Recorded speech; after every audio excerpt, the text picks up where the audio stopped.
نگران وزیر اعلیٰ سندھ کا گورنمنٹ ڈگری گرلز کالج النور ایف بی ایریا کراچی کا اچانک دورہ۔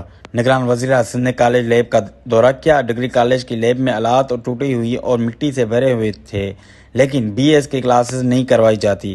نگران وزیر اعلیٰ سندھ نے سخت برہمی کا اظہار کیا، جبکہ نگران وزیر اعلیٰ سندھ نے واش روم کا بھی دورہ کیا جس کا دروازہ ہی نہیں تھا، جس پر نگران وزیر اعلیٰ سندھ مقبول باقر نے سخت ناراضگی کا اظہار کرتے ہوئے کہا کہ یہ گرلز کالج ہے اور واش روم میں دروازہ ہی نہیں، یہ کالج کا واش روم بھی انتہائی خراب ہے۔ نگران وزیر اعلیٰ جسٹس ریٹائرڈ مقبول باقر نے آڈیٹوریم کا دورہ بھی کیا۔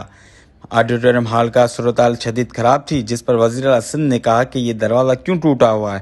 کیا کالج کی دیکھ بھال نہیں کی جاتی؟ ڈائریکٹر جنرل اور ڈائریکٹر کالج کا کوئی دورہ نہیں کرتے؟ نگران وزیر اعلیٰ سندھ شدید برہم ہو گئے۔ نگران وزیر اعلیٰ سندھ نے کالج میں کامرس کی کلاسز دیکھی۔ کامرس کلاس میں 140 طالب علم داخل ہیں، لیکن 14 ہی شاگرد موجود تھے۔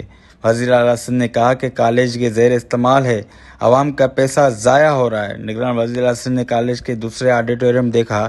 نئے بننے ہوئے آڈیٹوریم کی حالت انتہائی خراب تھی، جس پر نگران وزیر اعلیٰ سندھ نے کہا کہ یہ عمارت کسی اچھے ادارے کو دیں تاکہ کالج چلے۔ آج میں نے نااہلی کی انتہا دیکھ لی ہے۔